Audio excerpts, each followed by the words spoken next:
la famosa colecistitis aguda, ¿no? Ya no se olviden que cuando una litiasis da dolor, eso se llama cólico vesicular. La diferencia con la colecistitis es de que clínicamente el cólico vesicular responde bien al tratamiento analgésico. En cambio, como dice acá, la colecistitis va a ser un cuadro inflamatorio, pero que es persistente, que ya no responde al tratamiento analgésico. O sea, uno le pone analgésico, antiespasmódico, claro, el dolor baja un poquitito por un rato, pero pasa media hora, una hora y el dolor regresa y es persistente y se pone incluso cada vez más intenso. ¿Y por qué? Porque en este caso lo que va a pasar es de que el conducto cístico, el bacinete, ya van a estar completamente obstruidos por la impactación de un cálculo, ¿no? Por eso es de que, como les decía en la otra clase, es peor tener pocos cálculos o cálculos pequeños, porque estos más fácilmente se meten al conducto cístico o al bacinete y lo obstruyen completamente y genera todo el cuadro de colecistitis, ¿no? La colecistitis de por sí se puede complicar o se puede presentar de diferentes formas, como dice acá. Uno de ellos es el piocolecisto, en el cual ya es como más o menos lo que sucede con la apendicitis, ¿no? Al inicio da una apendicitis leve, congestiva, pero después de eso pasan las horas y ese apéndice se necrosa, se gangrena, se llena de pus y a veces puede incluso perforarse y dar pues peritonitis, ¿no? ¿Se acuerdan? Lo mismo pasa con la vesícula. A veces las paredes comienzan a gangrenarse por una disminución de la irrigación, como se inflama, hay una disminución del retorno venoso y eso genera isquemia a nivel de las paredes y eso genera que se gangrenen y a veces se sobreinfectan y comienza a llenarse de pus la vesícula, a eso se llama piocolecisto. A veces hay lo que se llama el hidropiocolecisto, que ya también es una inflamación tan severa. ¿Se acuerdan cuando hablamos de las funciones de la vesícula? Una de las funciones era almacenar bilis, pero otra función era hacer un intercambio de líquidos, ¿no? Absorbía ácidos biliares, hacía un intercambio de agua a nivel de las paredes. Entonces, ¿qué pasa cuando está obstruido? A veces esa bilis se queda tanto tiempo ahí dentro de la vesícula que se absorbe tanto que lo único que queda es una cuestión líquida. Entonces, cuando ustedes van a ver en una cirugía que se aspira, ya no se aspira bilis, sino se aspira un contenido líquido, así como transparente muchas veces. A eso se llama hidrocolecisto, y si a eso se agrega que las paredes estén gangrenadas, purulentas, se va a llamar hidropiocolecisto. Hay gangrena, hay perforación, absceso. Cuando se perfora y la bilis comienza a salirse hacia el abdomen, eso va a generar una peritonitis química, que en este caso se va a llamar peritonitis biliar, ¿no? Y el famoso síndrome de Milici, que lo vamos a ver en un momento, que es la compresión que hace un cálculo sobre la vía biliar. Y así, ¿no? Entonces, ¿qué vemos en una colecitis aguda? Pues en realidad ya se nota lo mismo, digamos, que cualquier cólico, pero que es un dolor que es persistente, ¿verdad? A pesar del tratamiento analgésico, antibiótico, antiespasmódico, el dolor persiste. Hay igual dolor en hipocondrio derecho, hay falta de apetito, fiebre en este caso porque ya es un proceso inflamatorio infeccioso, hay náuseas, vómitos, escalofríos, la famosa posición antálgica, ¿no? Ya se acuerdan, mano acá en el hipocondrio derecho, medio dobladito, el famoso signo de Murphy, ya saben cómo es el signo de Murphy, el paciente del cúbito, ¿no? Le pides que inspire, que respire profundamente, y después de eso que bote poco a poco el aire, y a medida que va botando, ustedes van palpando el lugar de la vesícula, ¿no es cierto? Tratando de estimular, y si eso genera dolor, pues es un signo de Murphy positivo. En algunos casos también va a haber ictericia. ¿Pero por qué pasa la ictericia? ¿Por qué? Yo diría, pero ictericia siempre tiene que haber porque hay un cálculo que está obstruyendo, y no necesariamente a nivel de la vía biliar. Lo que pasa es que a veces la vesícula está tan inflamada que lo que hace es crecer tanto que por vecindad va a comprimir la vesícula, la vía biliar. Entonces, como la comprime, va a hacer de que no pase bien la bilis y eso genera, buenas tardes, y eso genera que el paciente tenga una ictericia leve por una compresión extrínseca, ¿no? ¿Qué alteraciones va a haber? Pues en los laboratorios va a haber, obviamente, como en cualquier inflamación, infección, va a haber leucocitosis y en algunos casos va a haber una alteración del perfil hepático. Entonces, ¿Cómo se diagnostica? Y esto sí se lo tienen que saber, porque ya saben que para vesicular sí sirve, la ecografía sirve mucho. De hecho, existen algunos criterios que son los criterios ecográficos para colecistitis aguda. Ya saben que uno de ellos es engrosamiento de la pared. Normalmente las paredes de la vesícula son entre 2 a 3 milímetros máximo, ¿no? Cuando eso está más de allá, eso se llama engrosamiento de la pared. Como hay inflamación, siempre hay líquido inflamatorio y alrededor va a generar lo que se llama líquido perivesicular, ¿no? Inclusive algunos le llaman el signo del sanguchito, porque cuando ustedes ven en la ecografía van a ver una línea así blanca, negra, blanca, así, ¿no? Como si fuera un sanguchito, pues eso se llama líquido perivesicular. Va a haber obviamente evidencia de cálculos en el caso de la colecistitis aguda calculosa, porque también después vamos a ver, hay una colecistitis que se llama alitiásica, en la cual obviamente ustedes no van a ver cálculos, ¿no? Porque es sin cálculos. Ya vamos a ver cuáles son las causas de la alitiásica. En este caso estamos hablando de la colecistitis aguda calculosa o litiásica, ¿no? Por eso es que hay evidencia de cálculos. Y el ecografista, al igual que lo hace el médico, al momento de hacer la ecografía, hace una maniobra muy parecida a la maniobra de Murphy, a la cual le va a llamar signo de Murphy ecográfico positivo. Igual, en vez de usar la mano, lo que hace es utilizar el transductor del ecógrafo, igual pide que inspire, que bote, y con eso le estimula, y si eso genera dolor, eso se llama signo de Murphy ecográfico positivo. También hay otras formas de diagnosticar, tomografía, y obviamente la que mejor nos va a ayudar cuando queremos evaluar no solamente la vesícula, sino también la vía biliar, es la famosa colangioresonancia, que ya hemos hablado cuáles son sus ventajas y desventajas. Sin embargo, la mejor forma de diagnosticar en estos tiempos son los famosos criterios de Tokio. Esto sí se lo tienen que saber, porque esto está de moda, digamos, ¿no? Los criterios de Tokio para colecistitis, para colangitis, para coledocolitiasis, para todas las patologías de vía biliar en realidad. Entonces, en los criterios de Tokio va a haber 3 parámetros que ustedes van a utilizar. Uno es los signos de inflamación local, los signos de inflamación sistémica y los hallazgos imaginológicos. En los signos de inflamación local están el que ustedes ya conocen, el signo de Murphy, positivo, la masa o dolor en defensa en profundo derecho. A veces la vesícula es tan grande que uno lo tocas y tocas la vesícula, en realidad se toca como una pelotita ahí, ¿no? Entonces eso también nos hace mostrar un signo positivo. Hay signos de inflamación severa que son más jalados a los hallazgos laboratoriales, ¿no? Entonces ahí tenemos que tomar un hemograma, va a haber PCRs elevadas, recuento de glóbulos blancos elevados, va a haber fiebre en algunos casos. Y los hallazgos imaginológicos, que son clásicos de la colecistitis, en los cuales, como les digo, para la vesícula la ecografía nos va a ayudar mucho. Pero también obviamente por resonancia, por tomografía, podemos ver imágenes que nos hagan pensar en colecistitis. Entonces, en base a eso, hay diagnósticos sospechosos y diagnósticos definitivos. Cuando tienes sospechoso, un ítem de A más uno de B, y cuando tienes uno definitivo es uno de A, uno de B y uno de C, ¿no? Los 3 prácticamente.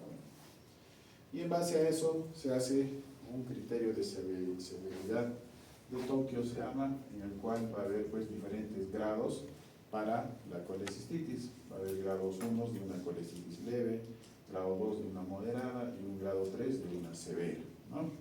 Esto nos va a ayudar ¿para qué? Para ver si esa cirugía va a ser pues una emergencia o qué cuidados debo tener con ese paciente.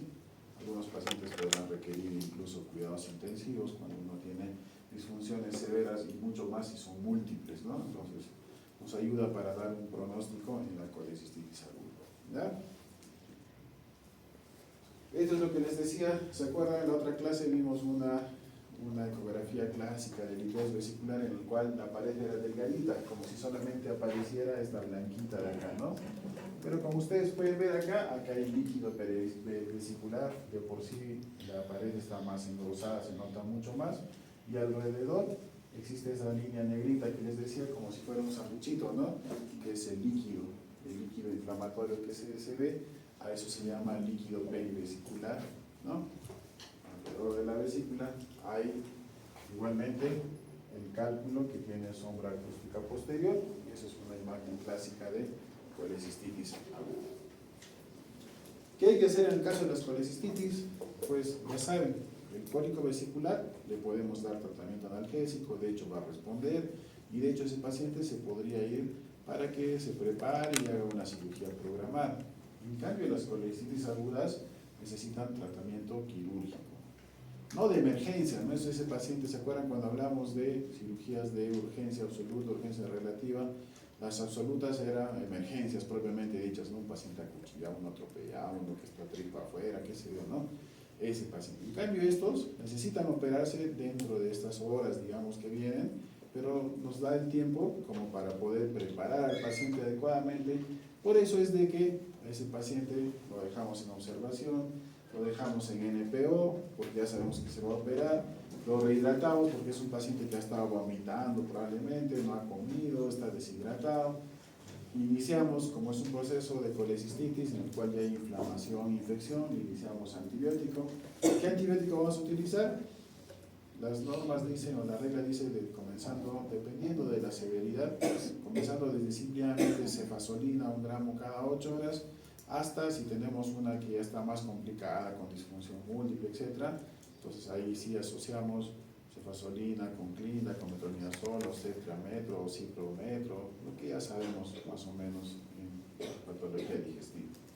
Obviamente tenemos que darle analgésicos y antiinflamatorios, entonces no es una mala idea asociar, por ejemplo, metamizol y ketoprofeno, metamizol y ketorolaco, o ketoprofeno y tramadol, ¿no? Sabiendo, ahí lo tienen que manejar dependiendo qué tan intenso está el dolor, ¿no? Van manejando. También, igual que en la litiasis vesicular, tenemos que dar antiespasmódicos porque la vesícula está tapada, el cerebro sigue mandando orden de botar bilis y no puede, entonces la vesícula se desespera más por botar la bilis y eso genera más dolor todavía, por eso es que le damos antiespasmódicos, ¿no es cierto? Ahí están dioxina, pargerina, etcétera, ¿no? Y como les decía, en este caso, el tratamiento definitivo de una colecistitis es la colecistectomía, ¿no? Ustedes van a escuchar por ahí que existe colecistectomía diferida. Van a escuchar en algunas, aunque ya no es mucho en realidad en estos tiempos, pero antes se escuchaba mucho de algo que la gente llama enfriar el cuadro. Entonces agarraban, le daban antibiótico, analgésico, lo bombardeaban al paciente y esperaban supuestamente que era mejor esperar 5 o 6 días para recién operarlo, lo cual estadísticamente se ha visto que es peor, porque el siguiente paso de una colecistitis aguda mal tratada es la colecistitis subaguda, le llaman, en el cual hay más, ¿se acuerdan del plastrón que se formaba? Igualito como en el apéndice se forma en la vesícula, entonces se pega el intestino, se pega el epíplon, todos, y al igual que, ¿se acuerdan? El plastrón apendicular que había que esperar más tiempo y darle antibiótico y todo, igualito se tiene que hacer en el caso de la vesícula. A veces espera más tiempo todavía, lo cual genera más patología al paciente, ¿no? Más evolución desfavorable. Por eso es que ahora se ha convenido o está protocolizado que las colecistitis agudas son emergencias, urgencias relativas, ¿no? Que hay que operarlos lo más pronto posible, ¿no? Entonces, ya saben ustedes que la colecistectomía se puede hacer de 2 formas, con cirugía abierta, como lo que antes se hacía, o con cirugía laparoscópica, como lo que hacemos ahora, a lo cual llamamos COLELAF, ¿no? La COLELAF, ya saben que puede ser por múltiples puertos. Disculpen un momentito, por favor. Aló. Entonces, sí.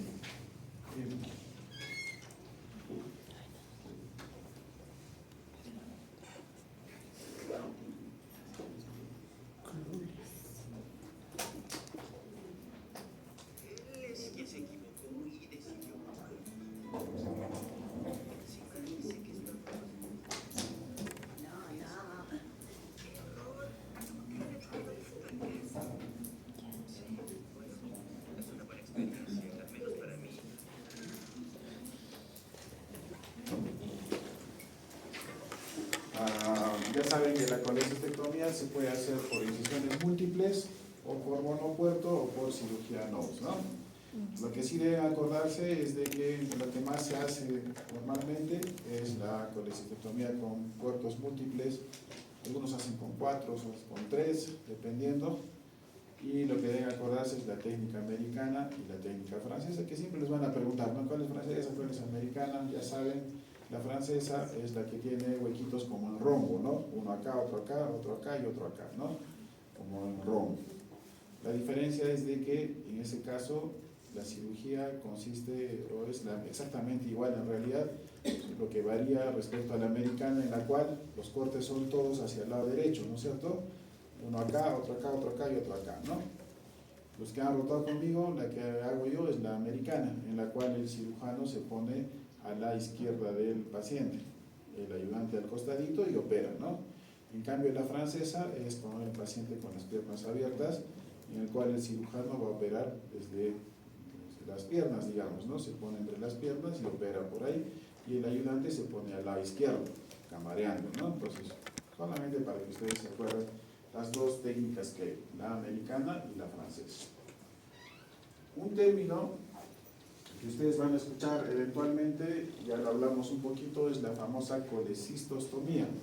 De hecho, para que recuerden, lo hablamos en la otra clase, pero había la curiosidad de las personas de por qué no solamente me sacan los calculitos, o sea, abrir la vesícula, que eso se llama colecistostomía, abrir la vesícula, extraer los cálculos y volverla a cerrar. Hemos visto que eso no es algo que funcione porque, primero, que no tienes la seguridad de que has sacado todos los cálculos, entonces te podría quedar un hito y ese hito podría ser peor todavía, ¿no? Te podría repetir el cuadro. Encima hay una predisposición genética, encima esas personas hacen éstasis, hacen cálculos, entonces volverlos a operar así anualmente, así, no tiene sentido, ¿no? Entonces lo que se hace es sacar la vesícula. ¿Cuándo se hace colecistostomía? Solamente se hace cuando hay pacientes que están en mal estado, abuelitos que están sépticos, chocados, y lo que queremos simplemente es drenar la vía biliar, o sea, hacer que la bilis pues, ya no se esté acumulando, sino comience a salir. Pues en ese caso sí se hace un huequito a la vesícula, pero no se cierra, sino se extrae todo lo que se pueda y se le deja un drain para que la bilis siga saliendo por ahí y no se obstruya y no pase lo que pasa pues con la colecistitis, ¿no? Entonces esa es la idea, ¿no? Tratamiento definitivo, colecistectomía. Otra patología que es una complicación de los cálculos en la vesícula es la coledocolitiasis, y eso es peor cuando hay cálculos pequeñitos porque por presión pasan a la vía biliar. Cuando los cálculos se instalan en la vía biliar principal en el colédoco, se va a llamar coledocolitiasis. No se olviden que la litiasis vesicular también se llama colelitiasis, no es lo mismo. Colelitiasis con coledocolitiasis. Colelitiasis es la litiasis vesicular simplemente, en cambio, como su nombre dice claramente, coledocolitiasis son cálculos en el colédoco o en la vía biliar principal, ¿no? Algunos términos que ustedes deben saber son estos, que son coledocolitiasis secundaria, que es una primaria, que es una residual, que es una pancoledocolitiasis. Ya algunos ya lo saben. La secundaria es la que tú le haces la ecografía y ves que el paciente tiene cálculos en la vesícula y también en la vía biliar principal. Entonces uno asume que algunos cálculos de la vesícula han pasado a la vía biliar principal. Son secundarios a la vesícula, por eso es que se llama coledocolitiasis secundaria. En cambio, en la primaria, tú le haces la ecografía y la vesícula está limpiecita y donde solamente encuentras cálculos es en la vía biliar principal. Significa que primariamente aparecieron de frente, digamos, en el colédoco. Por eso se llama coledocolitiasis primaria. Otro término que van a escuchar es la famosa coledocolitiasis residual. Entonces, ¿qué es coledocolitiasis residual? Son pacientes que tú los operaste y que dentro de los 2 primeros años presenta un cuadro compatible con coledocolitiasis. Tú lo operas y encuentras de verdad cálculos en la vía biliar, ¿ya? Entonces, a eso se llama residual, pacientes que fueron operados y que dentro de los 2 primeros años presentan coledocolitiasis, ¿ya? No después de 2 años, sino dentro de los 2 primeros años. Cuando va más allá de los 2 años, algunas personas le llaman coledocolitiasis recidivante. Cuando va más allá de los 2 años, cuando está dentro de los 2 primeros años, se va a llamar coledocolitiasis residual. Otro término que van a escuchar es la famosa pancoledocolitiasis, que para nosotros los cirujanos es importante porque son criterios para hacer derivaciones biliodigestivas, ¿no? Es una cirugía que ahorita la vamos a ver de qué se trata. Entonces, la pancoledocolitiasis es cuando tú encuentras más de 5 cálculos en la vía biliar, más de 5 cálculos en la vía biliar, a eso se llama pancoledocolitiasis, porque la vas a encontrar, como su nombre dice, en todo el trayecto de la vía biliar.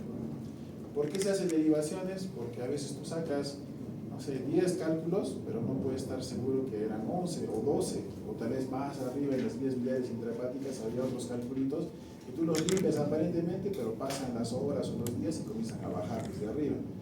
Y si es que tú no has hecho una derivación, se va a volver a obstruir y va a pasar el mismo problema, ¿no? Entonces, para nosotros es importante, para los cirujanos, saber este término de pancoledocolitiasis, ¿no? Entonces, bien claros los términos hasta ahí. ¿Cuáles son los signos y síntomas? Pues a veces puede ser asintomática, igual que la litiasis vesicular. Hay gente que más de 13 se muere con su coledocolitiasis y nunca le pasó nada. Pero hay muchos que hacen complicaciones, en los cuales el signo y síntoma más importante es la famosa ictericia. Obviamente, como cualquier patología de la vía biliar, va a haber dolor, un tipo cólico, hay hipocondrio derecho, etcétera, ¿no? ¿Cómo se diagnostica? Ya lo hablamos. ¿La ecografía sirve? Sí sirve, pero no es lo mejor, porque ya sabemos que, ya hablamos de que la ecografía tenía un enemigo que era el aire, y la vía biliar, pues está en las porciones más distales, están por detrás del duodeno. Y a veces el duodeno, para tu mala suerte, puede estar lleno de aire, estar muy distendido, y tú justo le haces la ecografía y te puede dar imágenes que no son reales, ¿no? O sea, puedes tener suerte que sí te dé el diagnóstico, como también te oculte el diagnóstico. Entonces, el mejor examen en ese caso es hacer colangioresonancia. Ya saben que la colangioresonancia es no dolorosa, no es invasiva, y sus contraindicaciones son solamente que no tengas ningún dispositivo electrónico, magnético, ¿no? O que tengas prótesis, no sé, de cadera, de rodilla, cualquier cosa de esas, ¿no? Por lo demás no tiene mayor contraindicación, entonces te hace ver mejor, y de hecho incluso en la computadora tú puedes agarrar la imagen y voltearla, sustraerla, hacer reconstrucciones, ¿no? Entonces te da una imagen más real, digamos, de la vía biliar. Sin embargo, también hay otras formas de diagnosticar. Una de ellas que ustedes van a escuchar es la famosa CEPRE, ¿no? Entonces el endoscopista, el gastro, entra, llega hasta la papila, mete una sondita, inyecta una sustancia de contraste y le toma la radiografía, ¿no? Que a esa radiografía se va a llamar CEPRE, ¿no? Colangiopancreatografía retrógrada endoscópica, ¿no es cierto? Otra forma de diagnosticar también es la CTPH, la colangiografía transparieto-hepática. Eso lo hacen los radiólogos intervencionistas en pacientes en los cuales por alguna causa no se les puede hacer ni CEPRE ni resonancia y no puedes hacer nada de eso. Lo que puedes hacer es hacer una, intervención con guía ecográfica o con guía tomográfica, llegar a un conducto, lo que hace el radiólogo intervencionista, ¿no? Hace la ecografía o la tomografía del hígado, y que probablemente esté con las vías biliares dilatadas, ¿no? Por una probable, ya sea coledocolitiasis o tumor, qué sé yo. Entonces llega hasta, a través de una punción, llega en el hígado, encuentra con guía ecográfica, encuentra una de esas vías biliares y llega ahí con una sondita, introduce la sonda como canalizando una vena, digamos, igualito, pero canalizando una vía biliar intrahepática, ¿no? Entonces llega ahí, le mete el contraste y toma también una radiografía, a la cual se va a llamar colangiografía por punción transparieto-hepática, ¿no? Entonces, esas son las formas de diagnosticar. ¿Qué pruebas de laboratorio debo pedir? Ya saben, como siempre, pedirle, en realidad no solamente a los que tú sospechas coledocolitiasis, sino a todos en general, debes pedirle perfil hepático, ¿no? TGO, TGP, bilirrubinas, GGTP, ¿no? Porque nos va a ayudar mucho. Ya saben que entre todas, la que más nos va a ayudar para coledocolitiasis es la GGTP. Es la más, digamos, sensible, digamos, para diagnosticar coledocolitiasis, ¿no? Sin embargo, igual las bilirrubinas nos van a dar información. Tienen que ver ustedes la bilirrubina total y a qué predominio está, si está predominio directo o indirecto. Porque en el caso de las coledocolitiasis, que va a estar a predominio directo, porque es poshepático, ¿no es cierto? Es cuando ya pasó el hígado, la bilis, ya está, digamos, en proceso de salir hacia el intestino, se obstruye y obviamente ahí va a subir la bilirrubina y lo que va a tener pues es un predominio directo, a diferencia, por ejemplo, de las hepatitis, de las hemólisis, de los hematomas que pueden generar que haya un predominio, hay igual ictericia con bilirrubinas elevadas, pero a predominio indirecto, ¿no? TGO-TGP también nos ayuda mucho cuando es obstructivo, y la fosfatasa alcalina también. No se olviden que cuando la fosfatasa alcalina está muy elevada, siempre hay que sospechar de problemas oncológicos. En cambio, cuando la TGO-TGP está más elevada que la fosfatasa, uno se va a orientar un poco más hacia procesos obstructivos de origen benigno, que en este caso cálculos es lo más común. Entonces, cuando yo tengo el perfil hepático alterado y tengo mi fosfatasa recontra elevada, mi proceso, digamos, de estudio va a cambiar un poquitito, porque como ya les dije, la fosfatasa se sube más cuando hay procesos oncológicos. Entonces, si yo tengo procesos oncológicos, ¿qué voy a pedirle? ¿Que a dónde se va a orientar mi estudio? A sospechar de cáncer de vías biliares, cáncer hepático. Entonces, ya no solamente le pediré una resonancia normal, digamos, sino le pediré una resonancia con marcador o con contraste, como le llaman, o tal vez me vaya mejor todavía por una tomografía que me va a dar más información. Junto a eso, pediré probablemente marcadores tumorales, que eso ya lo saben. Marcadores de hígado, ¿cuáles son? AFP, CA. Cuando es marcadores de páncreas, de vía biliar, CA19-9. Pero como todos están medio juntitos, no pidan solamente CA19-9, ¿no? Sino pedirán AFP, CA y CA19-9 juntos, ¿no? Incluso algunos dicen que en el caso especial de mujeres, a eso hay que sumarle la beta-HCG cuantitativa, por una relación directa a veces que existe entre cáncer de ovario, cáncer de endometrio con cáncer hepático, ¿no? Entonces uno puede asociar y pedirle además beta-HCG cuantitativa. Esto, así como los criterios de Tokio, estos son criterios que ustedes deben conocer mucho para coledocolitiasis. A estos criterios se van a llamar predictores de coledocolitiasis. Entonces, en los predictores hay predictores que son muy fuertes y moderados, ¿no? Con cada uno tiene sus especificaciones y en base a eso va a haber, pues, como son predictores, va a haber probabilidades de riesgo de coledocolitiasis. Hay predictores altos, baja, o de probabilidad alta, probabilidad baja y probabilidad intermedia, de acuerdo a lo que ustedes encuentren en vuestro estudio, ¿no? Esta es una imagen que es clásica, ¿no? Encuentras en la vía biliar, que es esta que está así, ¿no? Alargada, y lo que van a encontrar pues un cálculo con sombra acústico posterior. Esa es una imagen clásica de coledocolitiasis o de ecografía. Sin embargo, la mejor forma de ver es con una resonancia. Como ustedes pueden ver acá, no solamente voy a ver una partecita de la vía biliar, sino voy a ver acá, miren, vía biliar hepática o hepático derecho, hepático izquierdo, lo que baja es el hepático común, acá está la vesícula y acá está el cístico que se junta con el hepático y acá está el famoso colédoco, ¿no? Entonces, como pueden ver ustedes, tienen múltiples cálculos pequeñitos, acá miren la vesícula, tiene así redonditos, y acá tienen, miren, tiene un montón de cálculos, ¿no? 1, 2, 3, 4, 5, 6, 7. Entonces, según a eso, ¿cuál sería vuestro diagnóstico?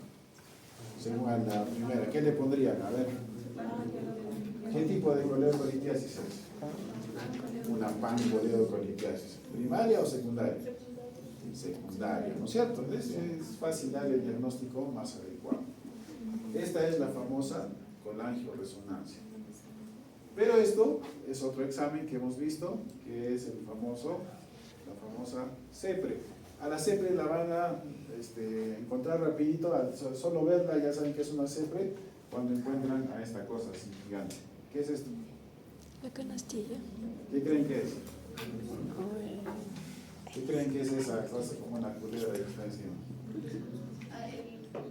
El endoscopio, pues, ¿no? Entonces ahí te das cuenta al toque, cuando tienes esa cosa gruesa que está atravesando, Ese es el endoscopio, ¿no? Entonces igual, ha agarrado, ya ha entrado el endoscopio, acá no se ve la parte de más abajo, ha infiltrado el contraste y encontramos acá pues un cálculo, otro cálculo, ¿no? Entonces, miren, acá está la vesícula, por acá está llegando, acá hay un cálculo y acá en la parte del bacinete hay otro cálculo. ¿Qué diagnóstico le van a poner a eso?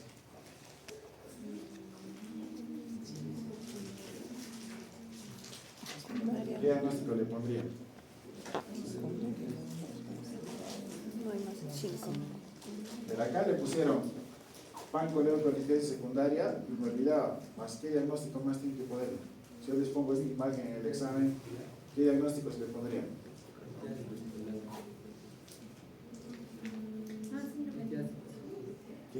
¿Qué? Litiasis vesicular, ¿no es cierto? Litiasis vesicular más pancoleocolitiasis secundaria. Acá.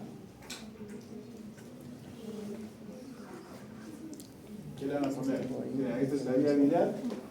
Acá hay barro pequeñito, hay como un cálculo pequeñito acá. Acá hay un cálculo, incluso por acá pareciera otro. Y acá está llegando el cístico y acá hay otro cálculo. ¿Qué le van a poner? Litiasis vesicular más ¿es pancoleocolitiasis o no? No, ¿no es cierto? Es una simple coleocolitiasis. ¿Primaria o secundaria? Secundaria, ¿no es cierto? Porque también hacia el lado de la vesícula también hay cálculos, ¿no? Este es un examen que ustedes van a encontrar eventualmente que se llama colangiografía Transker. Son los pacientes que han sido ya estudiados, operados y que le han dejado una sondita en T se llama, o sonda Kerr o drain Kerr, le han puesto dentro de la vesícula, perdón, dentro de la vía biliar. Y lo que han hecho es inyectar contraste por el drencito, ¿no? Y esta imagen quiero que se acuerden porque igual como veían en el endoscopio así que se veía en el caso de la CEPRE, en el caso de la colangiotransker, van a ver siempre como un tubito que está conectado hacia la vía biliar, ¿no? Esto se llama colangiografía Transker y lo que pueden ver ustedes acá pues es una gran dilatación de la vía biliar, ¿no? Y acá unos calculitos, ¿no? Entonces, ¿qué hay que ver también? Que si bien es cierto acá hay un calculito aparentemente, sin embargo hay un pasaje, por eso es que el duodeno se ha pintado también de contraste, como ustedes pueden ver, ¿no? Y así, pero la idea en este momento no es que ustedes vean una colangiotransker, sino que primero la reconozcan, ¿no? Una colangiotransker, ¿ya? Es otra forma de diagnosticar. Acá está otra, y acá se ve mejor todavía el tubito en T, ¿no? Y como se pueden dar ustedes cuenta, ¿dónde hay cálculos? A ver, díganme.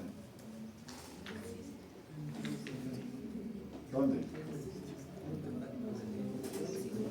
Acá, miren, acá está la sondita, acá está el tubo en T, ¿no? Que se ve.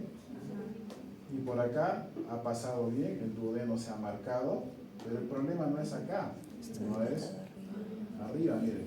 Acá hay uno, acá hay otro, acá hay otro. ¿Dónde hay? ¿Cómo se llama eso? Pero el hepático derecho y el izquierdo son intra o extrahepáticos. ¿Ah? Intrahepáticos, ¿no es cierto? Entonces a eso se llama litiasis intrahepática, ¿no? O coleocolitiasis o litiasis de la vía biliar intrahepática, ¿no? Entonces ahí miren, fíjense qué bonito, hay diferentes formas de diagnosticar coleocolitiasis. Entonces, cuando tenemos coleocolitiasis, acuérdense de que cuando había signos y síntomas, ¿se acuerdan? Hablamos de la ictericia, ¿se acuerdan?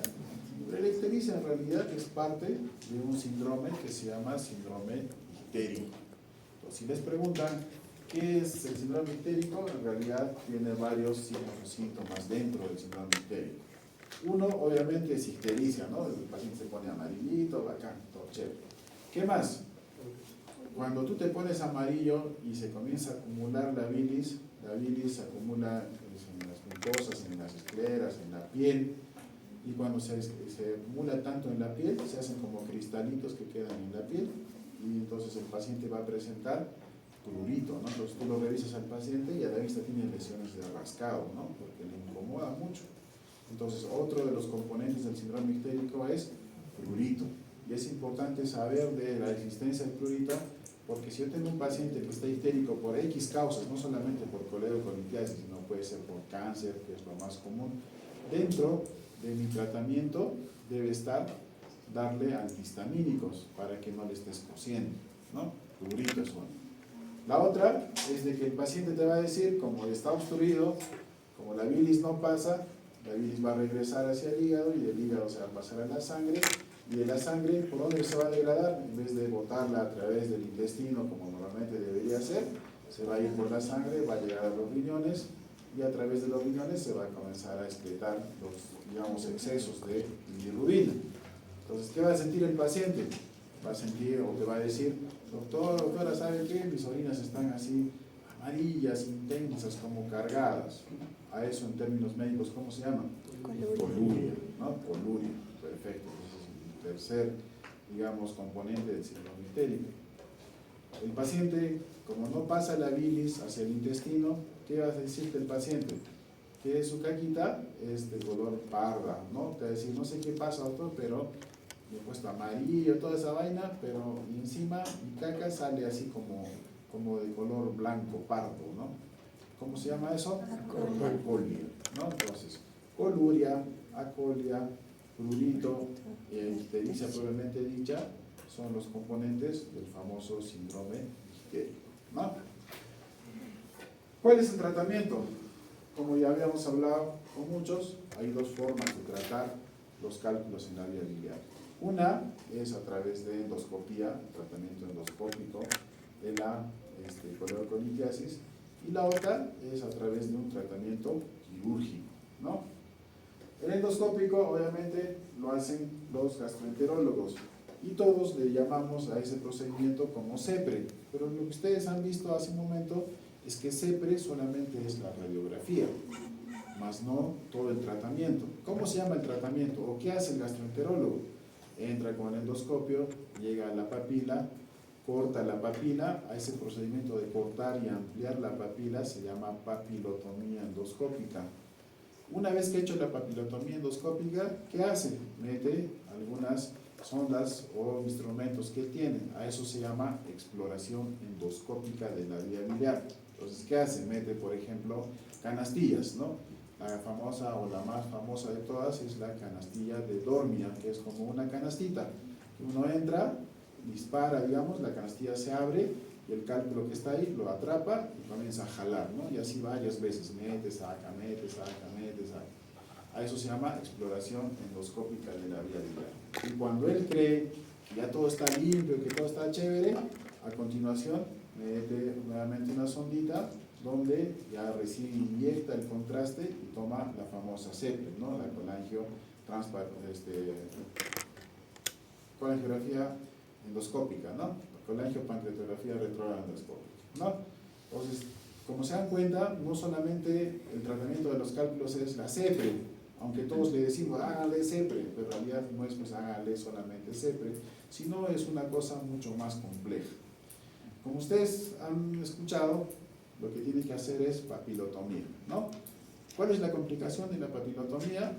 Que a veces sangre, que eso sería la complicación, digamos, más o menos intensa, digamos, dependiendo cuánto sangre obviamente, pero es la que tal vez se pueda solucionar mejor, porque si el paciente comienza a sangrar, lo que va a tener es como una hemorragia digestiva, común y cualquiera. ¿Y cuál es el primer síntoma de una hemorragia digestiva?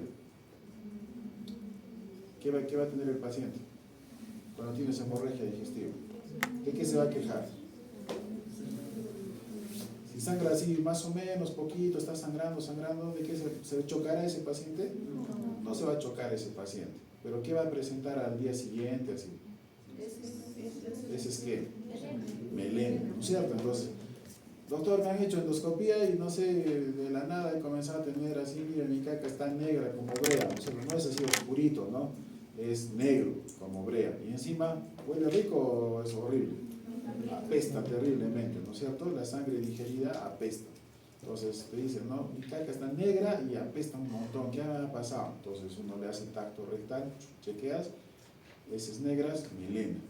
Entonces en ese caso el endoscopista entra, le hace, como ya sabe que una complicación de la sepre era que le cortó de más y que sangró de más, entonces entra, tienen para cauterizar igual o a veces hacen inyecciones de epinefrina como para que haga vasoconstricción y listo, se acabó la historia. Obviamente cuando el sangrado es mucho más intenso, no es el paciente que va a esperar hasta el día siguiente, ¿no? El paciente si sangra mucho, ese paciente sí se va a chocar, ¿no? Va a comenzar a presentar palidez, le va a bajar la presión, su frecuencia cardíaca va a aumentar, y si tú tienes un paciente que le han hecho endoscopía hace unas horas y que comienza a presentar eso, entonces tu primer diagnóstico, digamos, de sospecha es de que haya una hemorragia digestiva, ¿no? Un sangrado. Listo, esa es la complicación. Otra complicación más grave de la sepre, por eso es que muchos temen, muchos gastros incluso no les gusta hacer sepre, porque saben que una complicación, digamos, bien grave es que al momento de cortar la papila se exceden un poquito más allá y cortan el duodeno. Lo peor que cuando cortan el duodeno, ese rato no se dan cuenta. Es difícil, obviamente, no es que sean malos, sino que ese rato no se dan cuenta, sino que como le han hecho un cortecito al duodeno, va a pasar algunas horas para que ese duodeno se comience a filtrar, ¿no? Comience a hacer una peritonitis, y encima, cuando uno corta, ¿han visto cuando entramos a las cirugías y quemamos con el hook? La chispita es en el mismo sitiecito o no, o a veces se ve incluso como rayitos, comienza a hacer para un lado para otro lado. Entonces dice que más o menos, aunque tú no lo veas, el área en que esa electricidad tiene su efecto es más o menos entre 3 a 5 milímetros alrededor, o sea, no solamente en el puntito, sino alrededor. Por eso es que a veces da miedo quemar mucho, porque puedes lesionar órganos o cuestiones que están no solamente donde estás trabajando, sino que están en la vecindad, ¿no? Entonces, ¿qué pasa cuando hace la papilotomía? Quema, le hace huequito y encima no solamente es el huequito ahí, sino que todo el tejido alrededor también se va a ver afectado. Entonces va a pasar horas y ese huequito de lo que era puntual, digamos, se va a volver más grande, 3, 4 milímetros, 5, 1 centímetro a veces. Y eso, para que dé síntomas, va a pasar pues algunas horas, que es una de las complicaciones más graves, porque ese paciente va a acabar en cirugía, va a acabar en exclusión duodenal y otras cosas más, ¿no? Entonces es una complicación grave. Otra complicación que les van a preguntar, que probablemente sí sea la más común de la sepre, es de que, ya hemos hablado, le hace la papila, mete la sonda, saca cálculo, otra vez mete, saca, y en lo que está manipulando y después le mete la otra sonda, le hace la sepre, etcétera, etcétera. Como ha manipulado tanto la papila, a veces la papila se inflama tanto de tanta manipulación, se inflama tanto que lo que hace es inflamar también el lugar donde está desembocando el conducto que viene del páncreas.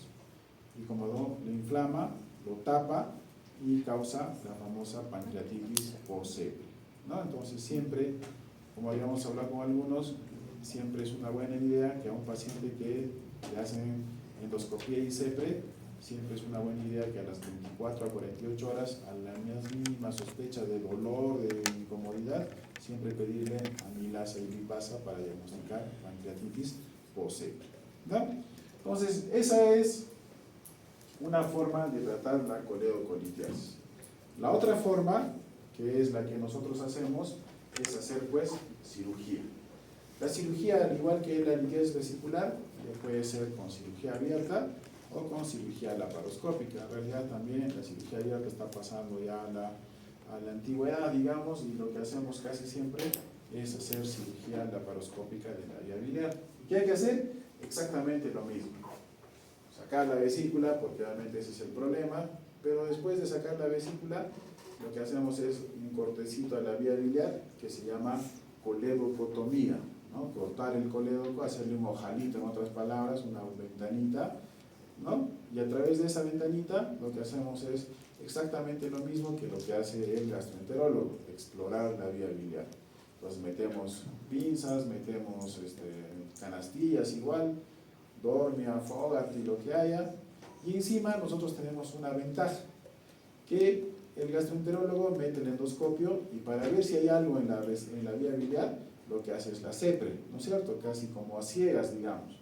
En cambio, en el caso de nosotros los cirujanos, tenemos un endoscopio más chiquitito y delgadito que se llama coledocoscopio, que es igual que el endoscopio grande que tiene el gastroenterólogo, pero en este caso es un endoscopio que mide ahí desde 2 a 3 milímetros. Entonces, ¿qué significa eso? Que yo puedo entrar a través de ese cortecito, puedo entrar dentro de la vía biliar y ver en vivo y en directo, digamos, a diferencia del gastro que ve a través de una seta, que a veces puede que esté bien tomada, mal tomada, o que tú ves si puede que tenga cierto error, digamos, ¿no? En cambio, en la coledocoscopía entramos como lo que ve el gastro del estómago, el duodeno, ¿sí? Igualito, nosotros vemos por dentro la vía biliar. Entonces podemos irnos para arriba para ver la vía biliar intrahepática, y como también podemos irnos para abajo y llegar incluso hasta el mismo duodeno, ¿no? Chequeando que todo esté limpio. Después de haber hecho la exploración de la vía biliar, de haber sacado los cálculos y estar seguro, hay 3 formas en las cuales podemos terminar nuestra cirugía. Una es que ese ojalito que hemos abierto lo cerremos, a eso se llama cierre primario del colédoco. En otros casos, cuando el paciente está séptico, cuando no tenemos la seguridad de que la vía biliar esté limpia, etcétera, etcétera, le podemos poner lo que hemos visto hace un ratito, el famoso drain care. Vean bien cómo se escribe care, porque la gente escribe care de 1000 formas. La forma correcta es esta que ustedes están viendo, ¿no? ¿Ya? ¿Cómo es? Lo que habíamos visto acá, el huequito, le ponen el drain, que en este caso es un drain, como ustedes pueden ver acá, es en forma de T, ¿no? ¿Y para qué le pones el drain en tubo en T? Para que la bilis salga por acá, o si hay algo obstruido acá, la bilis busque camino y se vaya por acá. Es una forma de drenar la vía biliar. Entonces, lo que ustedes van a ver, y me interesa mucho que aprendan un poco lo del care, porque es lo que ustedes como médicos generales al inicio van a ver. Entonces, ustedes van a ver pacientes que les hemos dado de alta del hospital con su drain care y que necesitan que se les retire el drain care. Entonces, ¿cuándo se retira el drain care? Se retira al mes, ¿ya? Se retira al mes. Y para retirarlo al mes, lo que ustedes deben pedirle es una colangiografía transcare, para ver que esto esté limpio, ¿no? Por ejemplo, en este paciente le han pedido una colangiografía.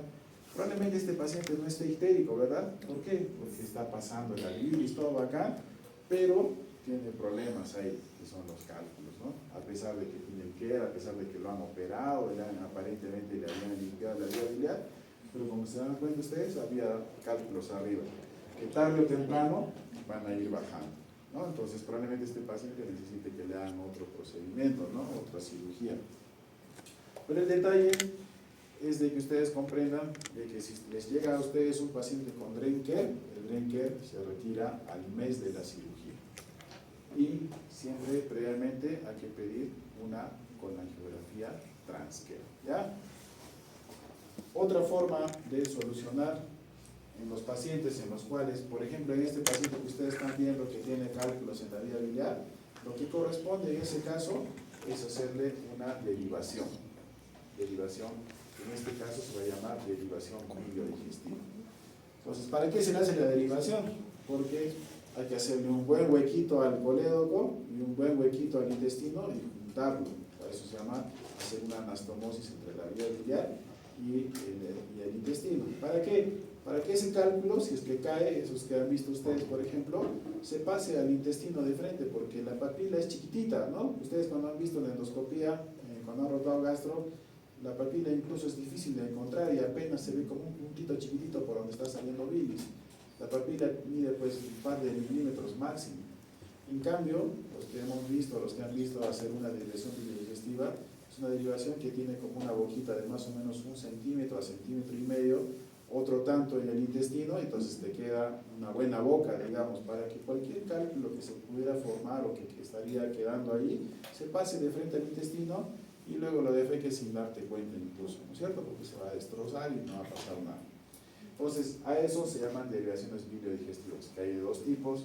Hay una derivación colédoco-duodenal, hay una derivación colédoco o hepato y ayunar. Eso, en la parte práctica, la vamos a conversar con más calma. De hecho, con los que han rotado ya lo hemos conversado también. Pero para no perder tiempo en la clase, vayan aprendiendo nada más los que recién van a rotar, de que existen derivaciones biliodigestivas, ¿no? Que es la otra forma de solucionar. Hasta ahí, coleocolitiasis. ¿Alguna pregunta al respecto hasta ese punto? ¿Todo claro? ¿Sí? Listo. Entonces, otra enfermedad que es complicación también de los cálculos en la vía biliar por lo general, aunque también hay colangitis por otras causas, cuando veamos quistes de colédoco, cuando veamos cáncer de la vía biliar, también estos pueden dar colangitis. Y obviamente los cálculos en el colédoco también pueden dar colangitis. Entonces, ¿qué es la colangitis? La colangitis es una infección asociada a un aumento de la presión intracoledociana. O sea, por obstrucción por alguna razón, aumenta la presión, los cálculos se enclavan, la bilis se sobreinfecta y hace pues una infección de la vía biliar. A eso se llama colangitis aguda. ¿A qué se debe? Si bien es cierto, puede deberse a una obstrucción parcial o total causada por cálculos, pero también hay otros cuerpos extraños, ¿no? Por ejemplo, los mismos tubos de drenaje, los stents que ustedes habrán visto en gastro que a veces le ponen, también son causa de colangitis. El Drenker, cuando no es bien manejado, también puede causar colangitis, o incluso puede haber otras cosas que en nuestro medio son medio comunes, no son tanto así de todos los días, pero en nuestro medio, por ejemplo, dependiendo de la procedencia de los pacientes, en especial los que vienen de ANTA, por ejemplo, tienen, no muy comúnmente, como les digo, pero sí se ve, casos de colangitis que están causados no por cálculos, sino más bien por algunos tipos de parásitos. Y el parásito que más se mete a la vía biliar es la fasciola. La fasciola, incluso hay fasciolasis hepática, ¿no es cierto? Entonces, igual, hay fasciolasis en la vía biliar.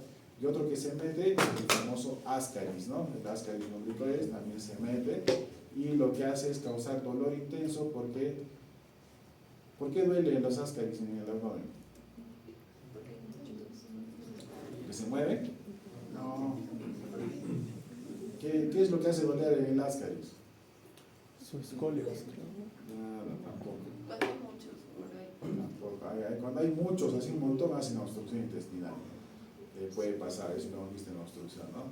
Pero lo que más duele es de que los Ascaris en su pared botan una enzima que se llama hialuronidasa. Y la hialuronidasa causa espasmos, que si estás en la vía biliar, peor todavía, ¿no? Entonces, igual, ¿no? Entonces, como ven ustedes, hay otras causas. Y también, obviamente, algunas complicaciones de la cirugía de la vía biliar, que son las anastomosis, que también pueden causar cuadros de colangitis. ¿Por qué? Porque ya les expliqué, ¿qué es una derivación biliodigestiva? Es hacerle un hueco a la vía biliar y conectarlo de frente al intestino. Lo cual, claro, te soluciona la emergencia, te soluciona la patología, pero también te abre espacio a que, ¿por qué existe papila? ¿Por qué creen que existe una papila? Porque esa papila va a dejar salir la bilis, pero no va a dejar que se metan los alimentos. O tú comes así, o que un parásito, para que se meta, tiene que vencer a la papila, ¿no? O sea, no es lo más común, digamos, ¿no? Pero tiene que vencer. Pero si tú tienes un hueco y otro hueco que está de frente conectado, ¿qué va a pasar? Que algunos restos alimentarios se pueden subir a la vía biliar o cualquier otra bacteria. Teóricamente dice que la vía biliar, la vesícula son estériles, ¿no? Pero cuando ya tienes un paso, ya no hay una papila que controle eso, entonces las probabilidades de infección de la vía biliar son más altas, ¿no? Por eso es que una de las causas de colangitis también es cirugía previa, ¿no? Cirugía de la vía biliar previa. Entonces, los signos y síntomas, igual que en todos, dolor, náuseas, vómitos, dolor hipocondrio derecho, ictericia, etcétera, etcétera, etcétera, lo normal. Sin embargo, en el caso de la colangitis, algo que siempre les van a preguntar es la famosa triada de Charcot y la famosa pentada Reynolds, ¿no? Pero, si les quiero decir es de que no se confíen, porque esta triada de Charcot se va a dar, digamos que en un 50-60% de los pacientes con colangitis, ¿ya? No en todos. Claro, probablemente en la mayoría sí, dolor, ictericia y fiebre y digas colangitis, ¿no? Pero no se confíen, no siempre da en todos los pacientes. Por ejemplo, justo uno de ustedes decía, ¿no? Los abuelitos se quejan del dolor, ¿no? Su umbral de dolor es diferente al de nosotros, ¿no? Es para que les duela así de verdad. O sea, a veces, claro, los abuelitos se quejan de todo, es una cosa, pero otra cosa es que les duela así de verdad, porque su sistema nervioso ya no es el mismo, entonces toleran más el dolor. Entonces, podrían tener ictericia, podrían tener fiebre y no necesariamente dolor, ¿no? Entonces, ¿me entienden la idea, verdad? Si bien es cierto, esto es una pregunta que siempre les van a hacer, la triada de Charcot, pero no se olviden de que esa triada no se da en todos los pacientes. En un 50, 60, 70%, digamos, ya bacán, pero existe un gran número de pacientes que no van a tener necesariamente. Entonces, ¿cómo es la triada? Dolor, ictericia y fiebre, ¿no? Dolor, ictericia y fiebre. Y la pentada de Reynolds, lo mismo que la triada, pero a eso le asocian signos de shock y trastornos del sensorio.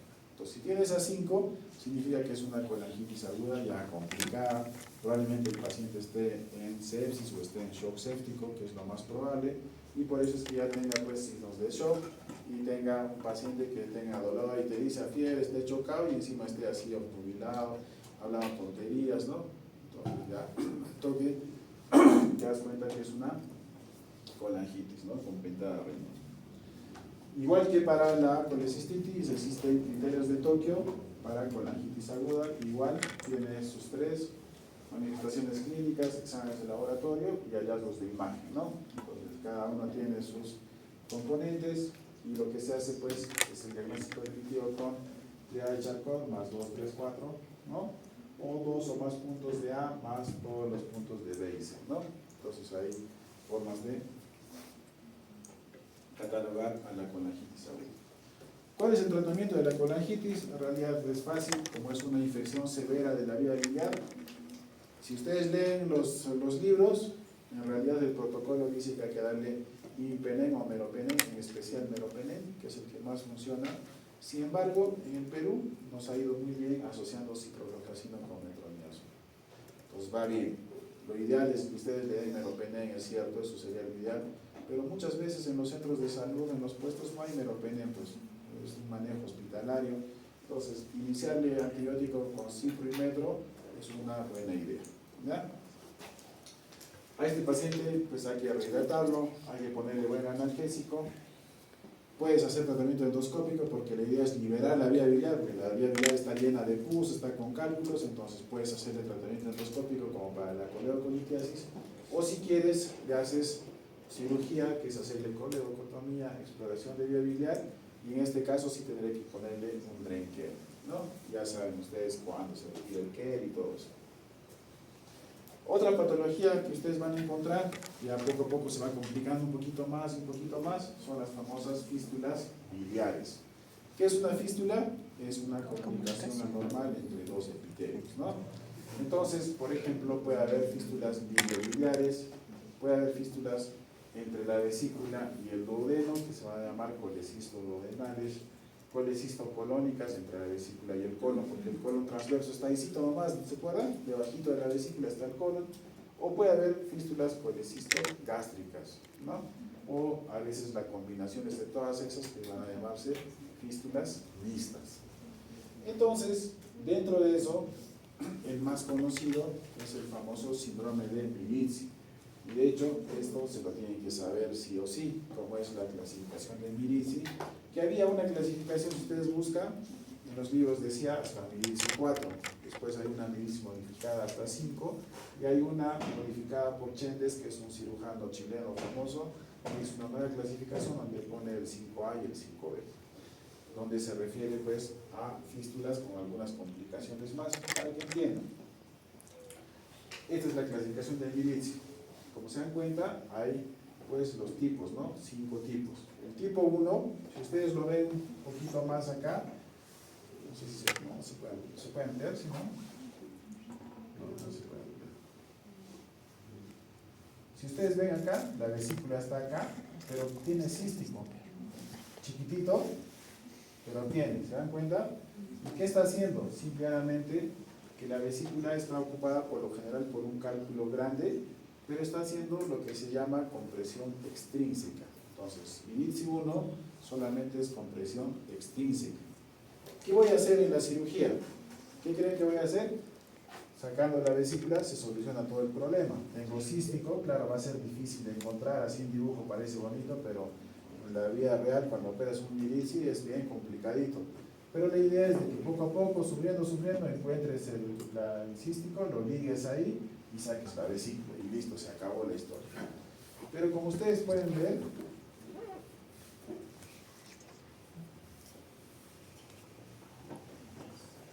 en el milici 2 ya no hay cístico, porque parte del cálculo se está metiendo a la vía biliar. Entonces, cuando hay una ocupación, imagínense de esto, el calibre de la vía biliar.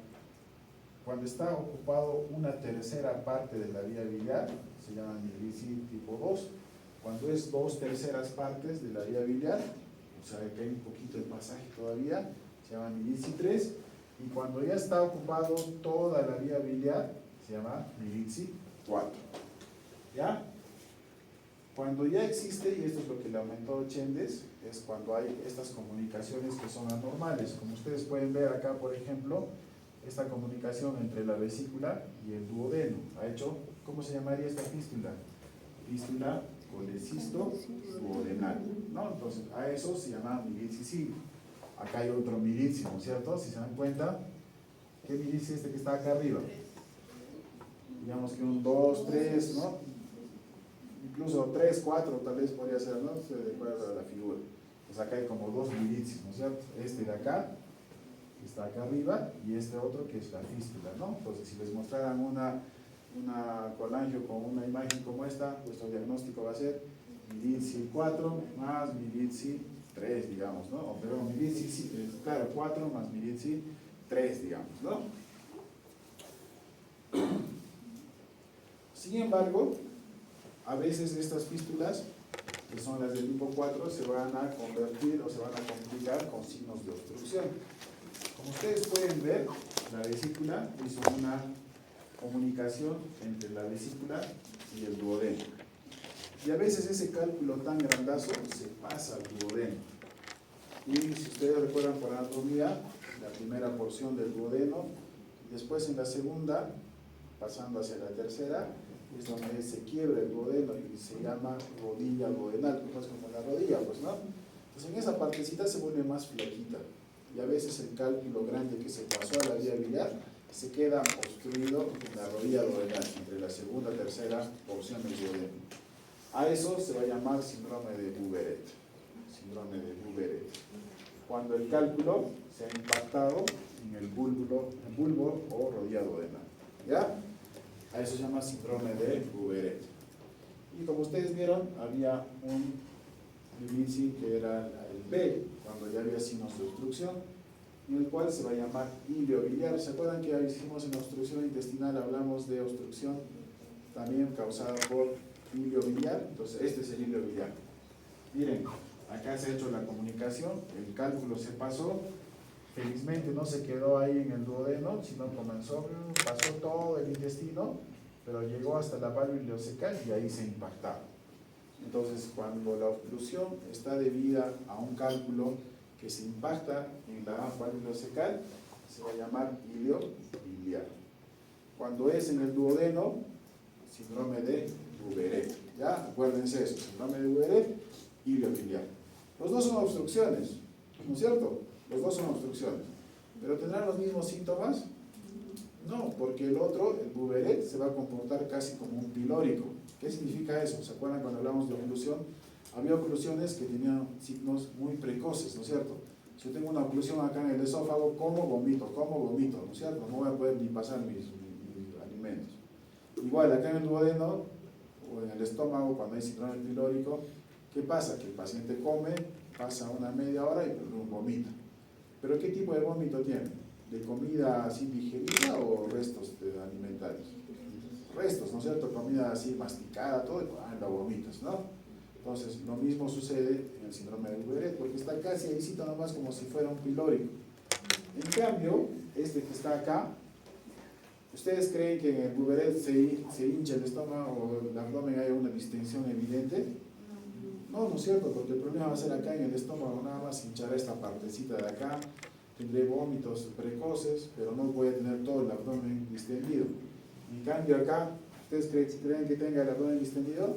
Sí, ¿no es cierto? Porque todo el intestino va a estar ocluido porque al final del delgado se impactó un cálculo y eso causó que se distienda y se llene y se ocluya y cause todo eso, ¿no?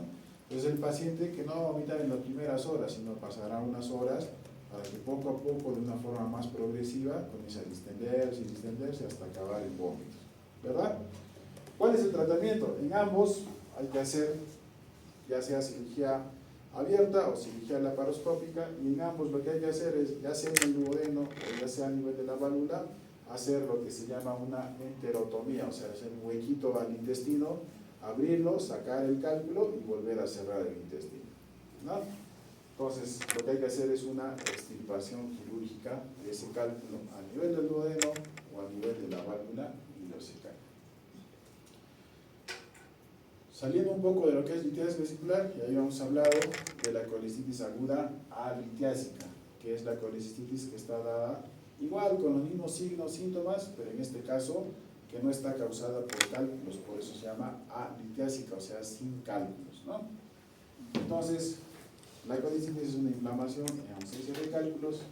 ¿Quiénes son los pacientes en los cuales tú vas a sospechar de colecistitis aguda alitiásica?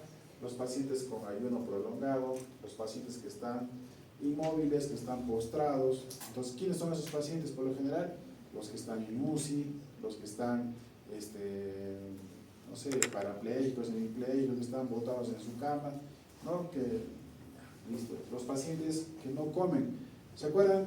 Para recordar un poquito cómo era, qué era mejor para una ecografía. ¿Que el paciente esté en ayunas o no? En ayunas. ¿Por qué? Porque no habías estimulado a que tu vesícula bote la bilis y se llena y uno le puede hacer la ecografía y todo chévere, ¿no es cierto? Pero cuando tu vesícula está distendida y distendida y distendida porque no comes, va a haber tanta distensión, se va a llenar tanto de bilis que hay un momento en que la bilis también por aumento de volumen, digamos, va a comenzar a causar pues que las paredes estén comprimidas, digamos, por la misma bilis, ¿no? ¿Verdad? Un favor, ustedes que me estoy distrayendo terriblemente con ustedes. Si no quieren escuchar la clase, vayan de nomás, conversen tranquilos, así, porque pucha, me pongo nervioso, de verdad. ¿Ya? Vayan nomás, en serio, no es obligatorio que estén acá. Volviendo, entonces, cuando tienes un ayuno prolongado, lo que generas es de que la bilis se acumule y que eso genere pues, colecistitis, ¿no? Entonces, ¿en quiénes vas a sospechar eso? En los pacientes que están con nutrición parenteral, por ejemplo, ¿no? Los pacientes que están en UCI, los pacientes que no pueden comer, los pacientes, ¿se acuerdan? Los de cirugía bariátrica que hacen vesículas perezosas, que se distienden y se distienden, entonces en esos pacientes vamos a tener colecistitis aguda alitiásica.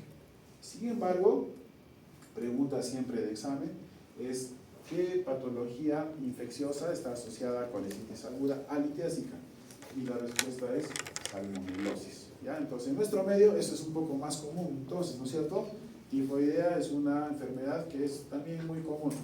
¿Y por qué la tifoidea? Porque la tifoidea, no se olviden, la salmonella tifi le gusta vivir en los ganglios, ¿no es cierto? Por eso es de que cuando veamos complicaciones o han visto complicaciones de tifoidea, donde más se complica es a nivel de la válvula ileocecal, porque en toda esa parte hay más ganglios, ¿no? Y le gusta, y se acuerdan de la adenitis mesentérica cuando hablamos de los niños, etcétera, ¿no es cierto? Entonces, digamos, cuando tenemos perforaciones en el intestino, en el ileo, hay que pensar mucho en tifoidea, porque le gusta vivir donde hay muchos ganglios. ¿Y se acuerdan que la vesícula tiene ganglios también alrededor? Hay un ganglio cístico y después más abajito está full de ganglios en toda la vía biliar. Entonces, la tifoidea también le gusta vivir ahí. Entonces también causa inflamación, causa igualito y pues también puede causar colecistitis aguda alitiásica, porque lo que les digo, ¿no? Vive donde hay ganglios, pues. Entonces la causa infecciosa más común de colecistitis aguda es la tifoidea, ¿ya? También puede haber infecciones por citomegalovirus, pacientes inmunosuprimidos. Y se acuerdan cuando hablábamos de que los diabéticos apenas a la sospecha de patología de la vía biliar mejor era sacarles la vesícula, porque estos pacientes rápidamente hacen colititis agudas, ¿no? Litiásicas o alitiásicas, pero al final se les complica. Entonces, en muchos casos de pacientes diabéticos es mejor operarlos antes que se compliquen mucho más. De hecho, los pacientes, como les decía, los que están en UCI, los grandes quemados, los usuarios de nutrición parenteral total, son los pacientes que más van a tener colitis aguda. Y es la clásica imagen de una colitis aguda, todo igualito, mira, engrosamiento, líquido perivesicular, pero ¿quién falta acá? El cálculo, ¿no es cierto? El cálculo, esa es la diferencia. Pero la ecografía va a ser exactamente igual, ¿no? ¿Cuál es el tratamiento? A veces, en este caso, sí hay que darle tratamiento referente. O sea, si yo sospecho, paciente, digamos, ¿cómo viene la tifoidea? ¿Viene con diarrea? ¿Qué dicen ustedes? ¿La tifoidea da diarrea o no? No da diarrea, ¿no? La tifoidea da diarrea cuando ya está así recontra complicada, porque se van a acordar ustedes de que la tifoidea tenía 4 periodos, y en el cuarto periodo, cuando ya está así re complicada, recién da diarrea. Lo que da al paciente al inicio es vómitos, más bien el paciente tiene vómitos y vómitos y vómitos, asociado obviamente sí a fiebre, ¿no? Fiebre, vómitos, ahí sí tengo que sospechar de tifoidea. Y encima le hago un hemograma. ¿Qué voy a encontrar en el hemograma de la tifoidea? ¿Leucocitosis o leucopenia? Igual, en las 3 primeras fases de la tifoidea, da leucopenia severa, o sea, el paciente está con 2.000, 3.000 de leucocitos. Ya al final, cuando se ha perforado, hecho miércoles la tifoidea, recién va a leucocitosis. Entonces, si yo tengo un paciente que tiene fiebre, tiene vómitos, tiene leucopenia, y tiene dolor en el hipocondrio derecho, náuseas, vómitos, todo eso, ¿qué voy a sospechar? Pues tifoidea. ¿Cuál es mi tratamiento? Tratamiento médico, tratamiento, como dice acá, de la enfermedad de fondo, ¿no es cierto? Entonces, ya en algunos casos, como son pacientes que son graves, ¿se acuerdan cuando hablamos de colecistostomía? A veces son pacientes que están en UCI y que no van a tolerar una cirugía completamente, entonces ¿qué hacemos? Solamente entramos, o incluso a veces con guía ecográfica, puedes llegar a donde está la vesícula, le pones un drencito, la drenas y eso es todo, ¿no? Que ese es el problema, digamos, ¿no? Principal. O en muchos casos lo que hay que hacer es colecistectomía abierta o laparoscopia, ¿no? Igualito. Entonces, la patología, los signos y síntomas igualitos, dolor, etcétera, etcétera, como cualquier patología de la vía biliar, la diferencia es que no está causada por cálculos, ¿no? Ya saben, quemados, UCI, NPT, tifoidea, son las causas más comunes. Esto es importante que sepan porque, como ustedes han visto en todas las patologías que hemos visto, el tratamiento es sacar la vesícula. Y una de las cosas que te va a decir el paciente, ¿y mi vida va a ser normal después de sacarme la vesícula? ¿Cómo va a ser mi vida? Y en realidad la vida va a ser normal, pero hay un grupo de pacientes que hacen el famoso síndrome post-colecistectomía. Entonces, ¿cómo es el síndrome post-colecistectomía? Como les digo, son síntomas que se van a dar luego de sacar la vesícula, por eso se llama síndrome post-colecistectomía.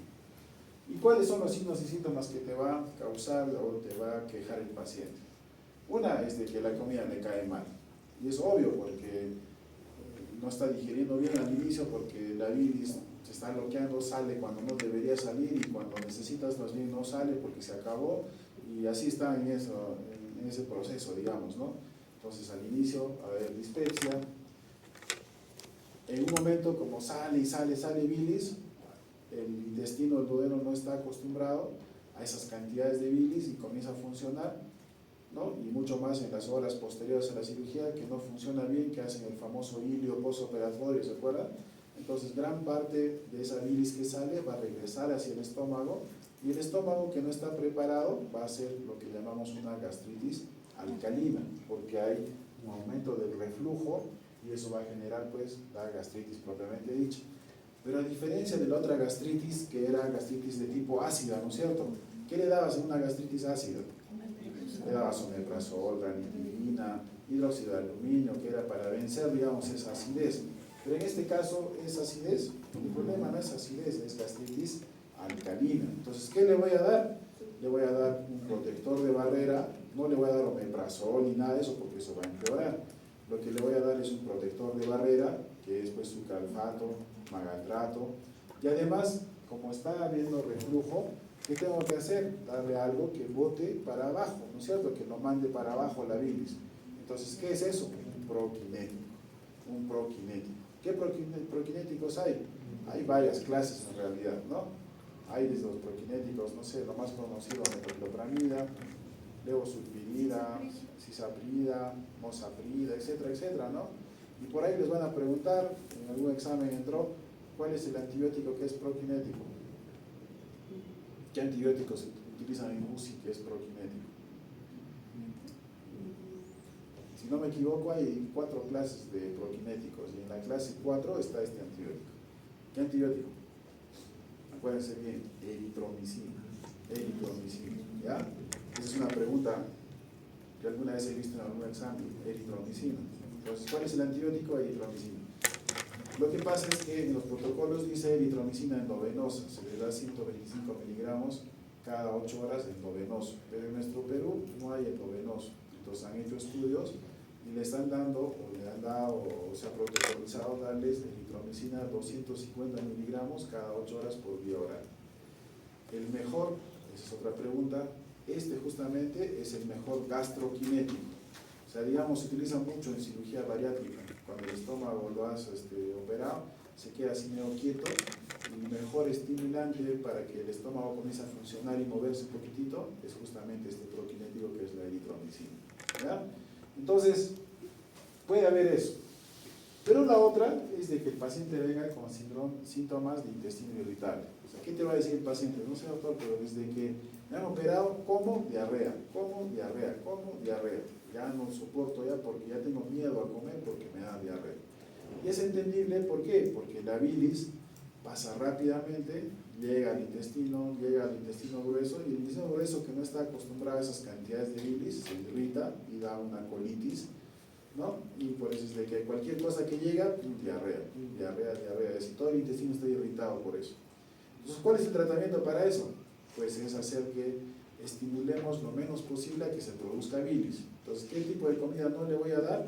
La comida grasa, ¿no? Entonces tengo que quitarle a ese paciente por un buen tiempo, por lo menos, frituras, o sea, no podrá comer pues adobo, lechón, pollo a la brasa, no sé, esas cosas, ¿no? Y además, la comida de por sí es un buen estímulo. Entonces, yo como harto, voy a estimular más a mi hígado a producir más bilis. Entonces, ¿qué le voy a sugerir a ese paciente? Que coma cantidades pequeñitas, pero varias veces al día. Y baja en grasas, ¿no? Ya si la diarrea se pone más intolerable, le puedes aumentar loperamida, ¿no es cierto? ¿Cómo le vas a dar loperamida? Hay de 2 miligramos, de 4 miligramos. Le puedes dar cada 8 horas, cada 12 horas, cada 6 horas. Eso es criterio médico. Si la diarrea es terrible, le daré pues cada 6 horas. Pero después de eso puedo ir regulando. Cada 8 horas, a cada 12 horas, incluso una vez al día para muchos es suficiente. Entonces eso lo vas regulando. Entonces, ese es el tratamiento.